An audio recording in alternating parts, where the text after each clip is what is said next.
बिस्मिल्लाहिर्रहमानिर्रहीम। स्टूडेंट्स कैसे हैं आप सब। मैं हूं आपका केमिस्ट्री टीचर रवेल सुल्तान। फर्स्ट ईयर केमिस्ट्री से जो आज हम टॉपिक पढ़ने जा रहे हैं वो है डी ब्रोगली हाइपोथेसिस, जिसको आप लोगों की बुक में वेव पार्टिकल ड्यूअलिटी के नाम से भी हेडिंग दी गई है।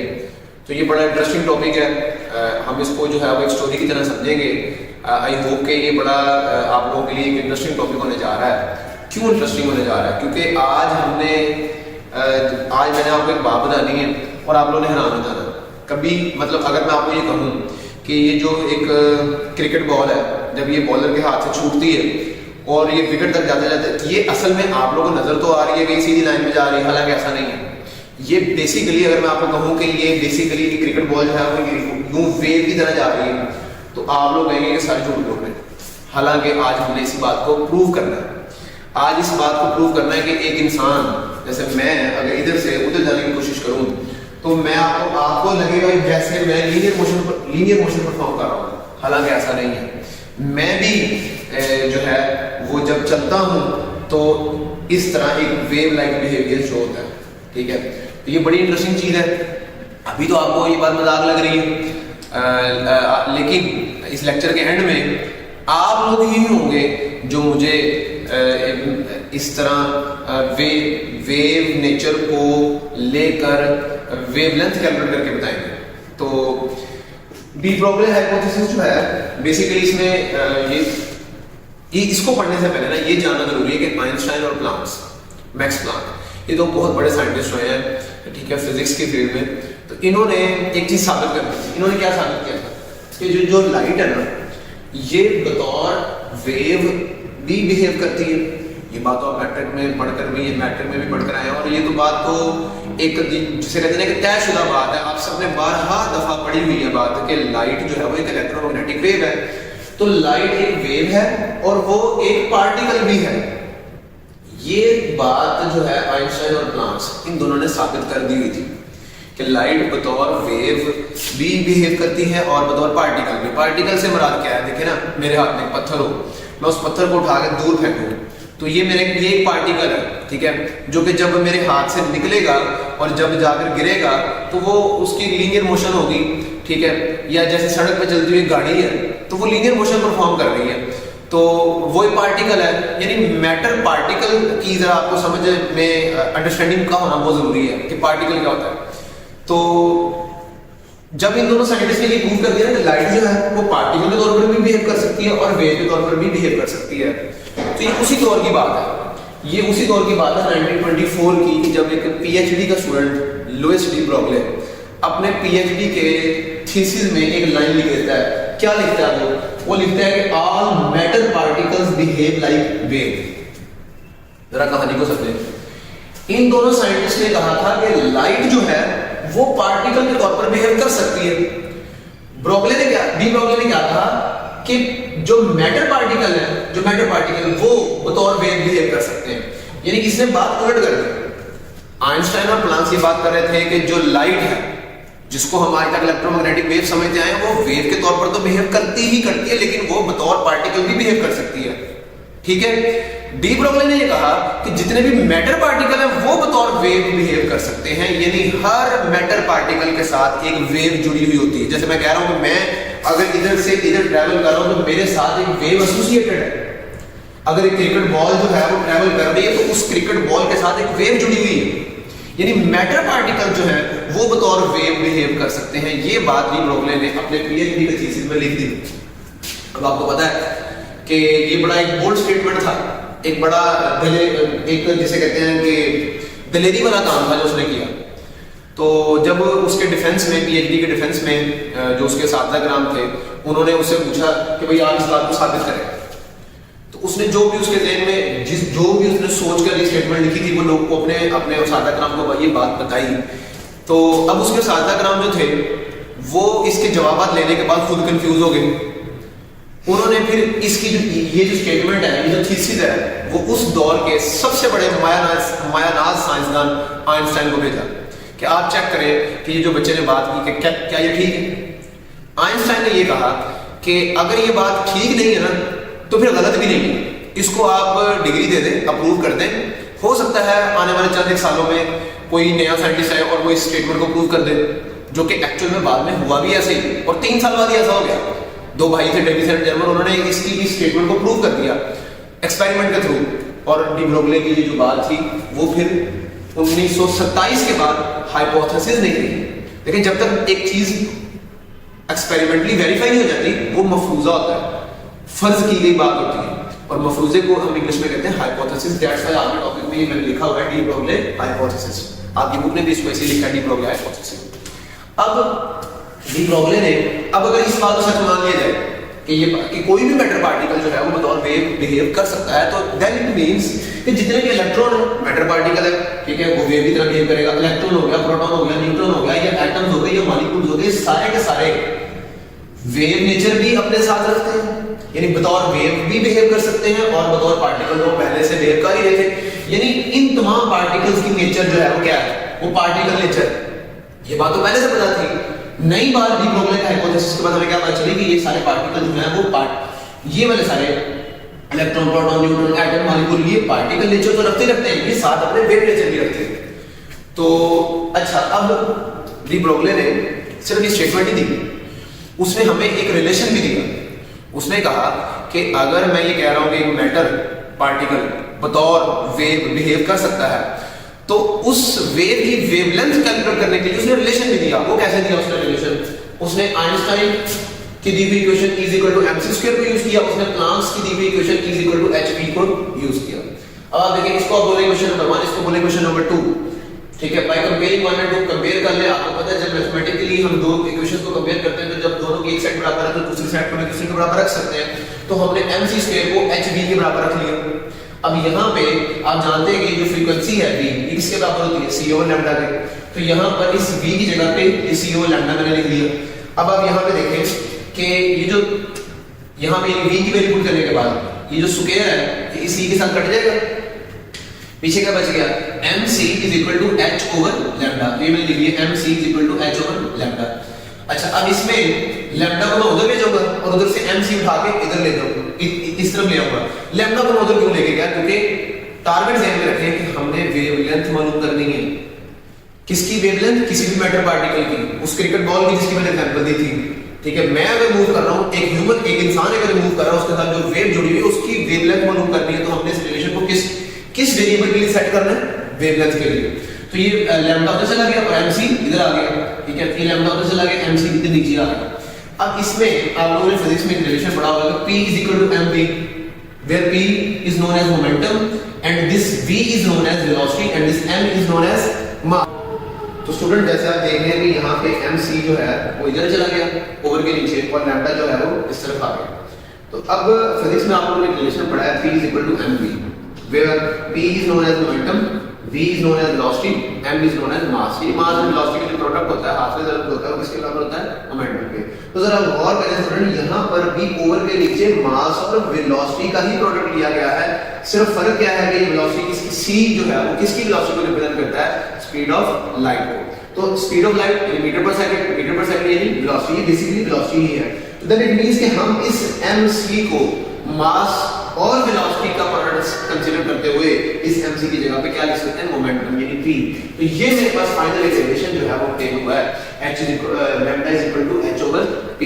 अब स्टूडेंट आप यहां पे देख रहे हैं, एक चीज ध्यान में रखिएगा कि देखिए जो होता है ना मैटर पार्टिकल, इसकी जो प्रॉपर्टी होती है, यानी अगर हमें इसकी कोई प्रॉपर्टी कैलकुलेट करनी पड़े तो इसकी जो प्रॉपर्टी हम लोग कैलकुलेट करना चाहते हैं या कैलकुलेट हो सकती है वो होती है इसका मोमेंटम। और वेव की अगर हम कोई प्रॉपर्टी कैलकुलेट करना चाहें तो वो होती है उसकी वेवलेंथ।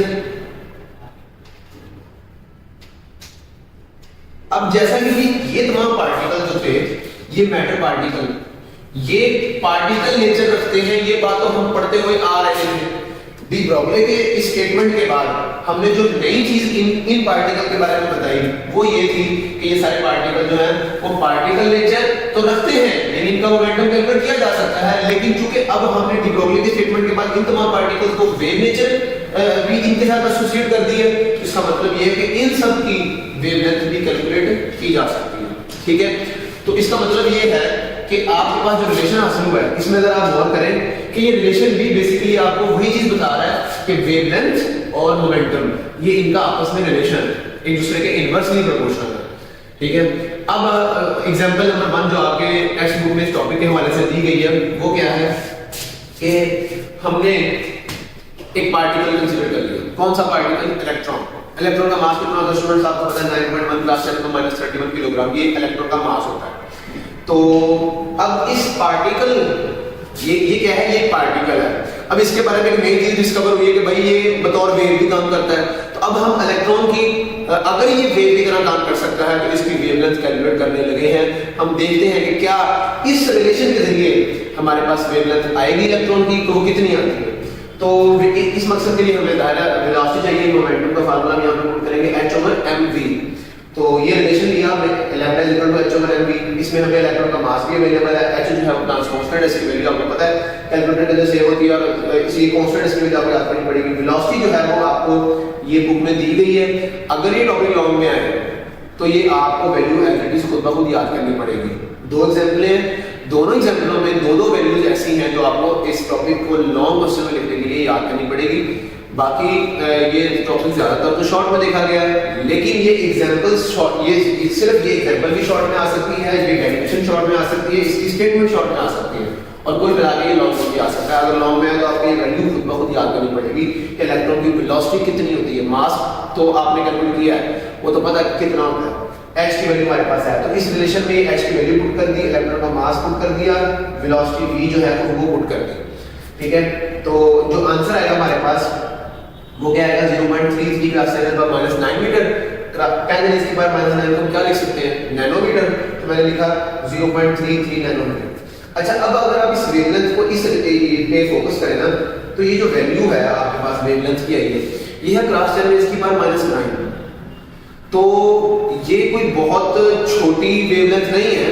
आपको 10⁻⁹ नजर आ रहा होगा तो शायद आपको लग रहा होगा ये वैल्यू छोटी है। ये देखिए जब हम दूसरी एग्जांपल पढ़ेंगे ना तब आपको ये वैल्यू बहुत बड़ी लगेगी। तो यानी यहाँ पर जो वेवलेंथ आई है ना हमारे पास वो इतनी ज्यादा है कि हम ये कह सकें कि इलेक्ट्रॉन जो है उसकी वेवलेंथ, चूंकि उसकी वेवलेंथ कितनी है, थोड़ी सी उसकी वैल्यू वेवलेंथ की ज्यादा आई है, बड़ी वैल्यू आई है। ये इलेक्ट्रॉन की वेवलेंथ ज्यादा होती है। इसका मतलब ये कि जितना पार्टिकल, हाँ इलेक्ट्रॉन का मास बहुत कम है, आप देख सकते हैं कितना 10⁻31। अब जरा मुझे आप बताएं 10⁻31 और 10⁻9 इन दोनों का कंपैरिजन करेंगे आप तो आपको ये वाली वैल्यू बड़ी नजर आएगी, ठीक है। इसका मतलब ये है कि जितना पार्टिकल मास के लिहाज से हल्का होगा उसकी वेवलेंथ उतनी ज्यादा होगी, ठीक है। इसकी मैं आपको रियल लाइफ एग्जांपल दे सकता हूं। देखें मेरे हाथ में ये बॉल मार्कर है, मैं इसको यहां से नीचे फेंकूं तो ये सीधा एक लीनियर मोशन परफॉर्म करता हुआ जाकर जमीन से टकराएगा। अच्छा, अगर मैं इसके मुकाबले में अपने दूसरे हाथ में एक कागज का छोटा सा टुकड़ा ले लूं तो अगर आप उसको अब देखें, अब ये मेरे पास ये दो पार्टिकल है मेरे पास, दोनों के मास में डिफरेंस है, अच्छा खासा डिफरेंस है। ये कागज का छोटा सा टुकड़ा, इसका मास बहुत कम है, तो जब मैं इसको छोड़ूंगा तो आप देखेंगे थोड़ा थोड़ा आपको इसकी मोशन में वेव बिहेवियर नजर आएगा, क्योंकि तो मास कम है। मास कम है तो वेवलेंथ ज्यादा आएगी तो आप इसको अपनी आम आंख से भी डिटेक्ट कर सकते हैं इसका पेज की जो वेव लाइक बिहेवियर उसको। लेकिन इधर चूंकि पेज के मुकाबले में इसका मास बहुत ज्यादा है, इधर आपको वेव नेचर नजर नहीं आएगी। तो अगर जो है आप इस चीज को देख सकें, देखें पहले मैं इस मार्कर को छोड़ूंगा तो ये आपको लीनियर मोशन परफॉर्म करता हुआ जाकर नीचे टकराएगा, लेकिन जब इसके मुकाबले में मैं ये कागज का छोटा सा टुकड़ा छोड़ूंगा तो थोड़ा थोड़ा वेव बिहेवियर आपको इसकी मोशन में नजर आएगा। क्यों? क्योंकि मास कम है तो मतलब वेवलेंथ ज्यादा आएगी। ओके स्टूडेंट, नेक्स्ट जो एग्जांपल है, दूसरी एग्जांपल, उसमें अब हमने मास, इधर हमने कौन सा पार्टिकल लिया था जिसका मास बहुत ही कम हो, इधर हमने कौन सा पार्टिकल लिया जिसका मास बहुत ही ज्यादा। देखिए इधर हमने कितने किलोग्राम लिया? 10⁻31 किलोग्राम। इधर हमने लिया 0.001 ग्राम, 0.001 किलोग्राम, ठीक है। यानी हमारी बुक में एक ऑब्जेक्ट लिया गया जिसका मास हमने कितना लिया? 1 ग्राम। अब चूंकि हमने इधर चूंकि कैलकुलेशन किलोग्राम में की है पहली एग्जांपल में, तो दूसरी एग्जांपल में भी किलोग्राम में करनी, तो हमने 1 ग्राम को कन्वर्ट कर लिया किसमें? किलोग्राम में। तो अब ये वैल्यू जो है इसी रिलेशन में पुट कर दें, h की वैल्यू कांस्टेंट, ये आ गया 0.001 किलोग्राम, ठीक है। स्टूडेंट याद रखें, यहाँ पे बहुत सारे बच्चे ये गलती करते हैं, जो कि बुक में 1 ग्राम दिया गया मास, तो बच्चे यहाँ पे 1 ग्राम पुट कर देते हैं। 1 ग्राम नहीं, आपने इधर भी किलोग्राम में वैल्यू यूज की थी मास की, इधर भी किलोग्राम में ही करनी है। तो इसलिए 1 ग्राम को पहले कन्वर्ट कर लें किलोग्राम में, फिर यहाँ पे इस रिलेशन में पुट करें, ठीक है। इसकी कैलकुलेशन करेंगे तो आपके पास ये आंसर आएगा 6.625 का आंसर है, तो -32। और ये जो रेड कलर में यूनिट्स लिखे हुए हैं, अगर आप यूनिट्स की कैलकुलेशन करें तो आपके पास वेवलेंथ का यूनिट सिर्फ मीटर ही बचेगा। अब यहाँ पे जरा गौर करें, आपने जब मास बढ़ाया, ठीक है ना, एग्जांपल 1 के मामले में इस केस के हवाले से, तो उस केस में आपने मास बहुत ज्यादा बढ़ा दिया, इधर क्लास 10⁻31 किलोग्राम, उधर था आपने यानी 0.001 किलोग्राम। इस केस के बाद तो मास बहुत ज्यादा था, लेकिन फिर देखिए क्या हुआ कि वेवलेंथ इसके मुकाबले में बहुत ही कम आ गई। इधर वेवलेंथ थी 10⁻⁹, इधर वेवलेंथ आ गई 10⁻32। अब मुझे बताएं इस वेवलेंथ को देखें और इस वेवलेंथ को देखें, छोटी वैल्यू कौन सी है? ऑब्वियसली 10⁻32 वाली। तो यहाँ पे वेवलेंथ कम आ गई। इसका मतलब ये हुआ कि जिस ऑब्जेक्ट का मास बहुत ज्यादा होगा उसकी वेवलेंथ बहुत छोटी आती है। जब मास ज्यादा था तो वेवलेंथ छोटी आई। वेवलेंथ इतनी कम आई कि हमारी आंख उस वेवलेंथ को देख ही नहीं पाई।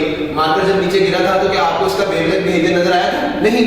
मैं जब एक जगह से दूसरी जगह चल के जाता हूं तो क्या मेरा वेवलेंथ बिहेवियर नजर आता है? नहीं।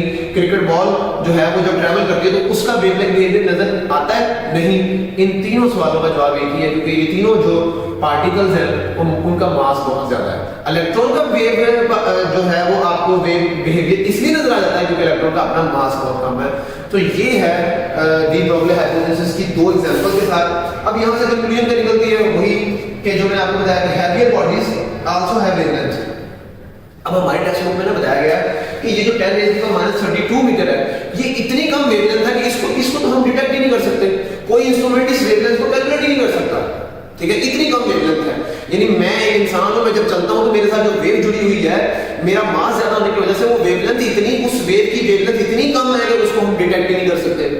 ठीक है, वो क्रिकेट बॉल जो है वो जब ट्रैवल करती है उसका मास इतना ज्यादा है कि हम उस मैटर पार्टिकल के साथ जुड़ी हुई जो वेव है उसकी वेवलेंथ को डिटेक्ट ही नहीं कर सकते। तो कंक्लूजन का निकला इस टॉपिक का कि heavier bodies also have wavelength but can not be measured. हम हैवियर बॉडीज की जो वेवलेंथ है उसको मेजर नहीं कर सकते। ये बात भी कंक्लूजन की शक्ल में हमारी बुक पे लिखी हुई है। अच्छा, और फिर लास्ट में एक छोटा सा मैंने पॉइंट बनाया, आपने सिर्फ इतना ही याद रखना है, एक छोटी सी हेडिंग है कि डुअल नेचर ऑफ मैटर जो है कि मैटर भी डुअल नेचर रखता है। पहले ये स्टेटमेंट आई थी कि लाइट जो है वो डुअल नेचर रखता है, लाइट की डुअल नेचर होती है, ठीक है। लाइट को पहले वेव बोला था मैक्सवेल ने, उसके बाद आइंस्टाइन ने प्लांक्स की इक्वेशन को यूज करते हुए ये साबित कर दिया कि लाइट वेव भी है, पार्टिकल भी है। तो लाइट डुअल नेचर रखती है। डी ब्रोगली ने इसके ऑपोजिट बात की कि मैटर भी डुअल नेचर रखता है। तो डुअल नेचर ऑफ मैटर जो है वो इस टॉपिक की हेडिंग है, ठीक है, ये मैंने यहाँ पे लिखी हुई है। तो यहाँ इस बात को फिर प्रूव किया, जैसा कि मैंने आपको पहले बता चुका हूं, इस बारे में 1927 में 1924 में डी ब्रोगली ने अपना हाइपोथेसिस दिया था। तो 1927 में ठीक 3 साल बाद 2 भाई थे, डेविसन एंड जर्मन, इन्होंने एक्सपेरिमेंट की मदद से डी ब्रोगली के इस हाइपोथेसिस को ज्यादा देर से के लिए हाइपोथेसिस रहने नहीं दिया और इस बात को साबित कर दिया कि ये बात ठीक है। और फिर डी ब्रोगली को जब ये साबित हो गया तो डी ब्रोगली को लैदा नोबेल प्राइज दिया गया और डेविसन एंड जर्मन, इन दोनों को लैदा से नोबेल प्राइज दिया गया। तो ये था आज का topic, de Broglie hypothesis. Hopes हो कि आप लोगों को ये समझ आ गई होगी। फिर भी अगर कोई क्वेश्चन है तो आप कमेंट सेक्शन में कमेंट करके पूछ सकते हैं। अगले लेक्चर के लिए मुझे इजाज़त दीजिए। अल्लाह हाफ़िज़।